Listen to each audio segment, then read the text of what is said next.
नमस्कार दोस्तों, मैं हूं राजीव और आप देख रहे हैं अमानत नॉलेज।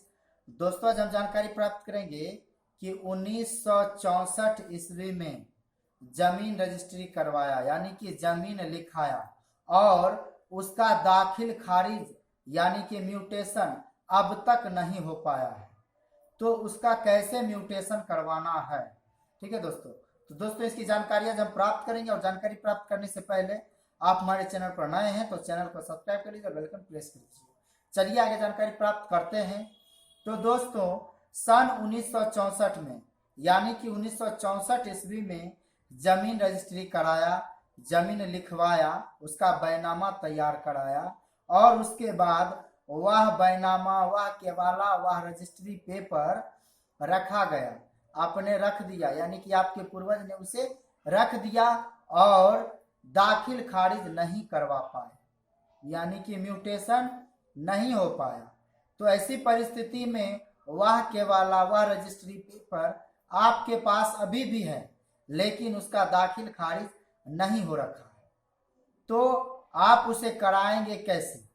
तो सबसे पहले है कि आपके पास जो रजिस्ट्री पेपर है, जो जमीन का केवाला है, बैनामा है, वह जमीन का मतलब उस जमीन का जमाबंदी कायम है कि नहीं ये देखना पड़ेगा। कहने का मतलब कि आपका जो रजिस्ट्री पेपर तैयार हुआ है, जिनके रजिस्ट्री पेपर से या जिनके खतियान से आपको लिखा गया है, उनके जमाबंदी में जितना जमीन आपके रजिस्ट्री में लिखा हुआ है उनके जमाबंदी में है या नहीं, ये बात पता करना पड़ेगा राजस्व कर्मचारी के पास जाकर।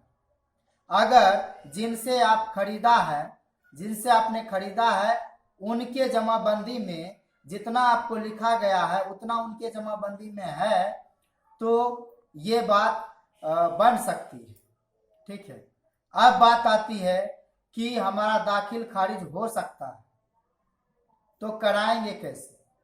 तो इसके लिए जो है आपको उनसे सहमति भी लेना पड़ेगा, ठीक है।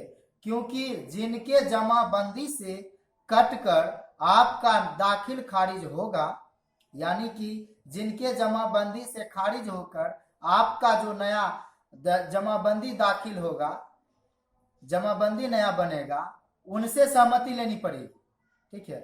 कि उस समय लिखे हैं तो वर्तमान समय में कौन आदमी है, उनसे सहमति भी लेनी पड़ेगी। और उसके बाद आप जो है राजस्व कर्मचारी के पास जाएंगे, प्रार्थना पत्र देंगे और उनसे निवेदन करेंगे कि मेरा दाखिल खारिज किया जाए, ठीक है। क्योंकि ऐसी परिस्थिति में होता क्या है कि समय बीतने के बाद जो है कुछ लोगों की मति जो होती है वह चेंज हो जाता है यानी कि मन बदल जाता है, ठीक है।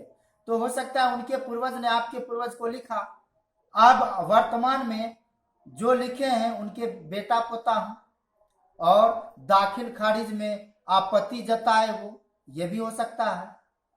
तो इसके लिए आप राजस्व कर्मचारी से मिलें, ठीक है, और उनसे सारी बात को रखें, एक एक स्टेप को, ठीक है। निदान इसका होगा अगर उनका जमाबंदी बचा हुआ है जिनसे आपने खरीदा था तो आपका दाखिल खारिज हो सकता है, बशर्ते पेशेंस रखना पड़ेगा, धैर्य पूर्वक राजस्व कर्मचारी से मिलें, उनसे भी सारी बात को शेयर करें और बोलें इस बात को कि दाखिल खारिज करवाना है। उसके बाद जो है वो मदद भी करेंगे, ठीक है। और जिनसे जमीन खरीदा गया है, ठीक है, तो उनके बेटा पोता होंगे, उनसे भी जो है हो सकता है सहमति लेना तो अनिवार्य है, ठीक है। क्योंकि अभी के समय में आप अगर दाखिल खारिज कराएंगे तो हो सकता है उनको पता चले और वो आपत्तिजनक आवेदन दे दें, तो ऐसी परिस्थिति में दाखिल खारिज रुक जाए, तो उनसे भी सहमति लेना पड़ेगा। और जो कागजात है तो लिखतब है तो फिर मानना भी पड़ेगा, ठीक है। तो उम्मीद करता हूं कि आप समझ गए हैं, इस प्रक्रिया से आप दाखिल खारिज करा सकते हैं। आसान तो नहीं है लेकिन मुश्किल भी नहीं है। आपका प्रयास रहे तो ये काम हो जाए।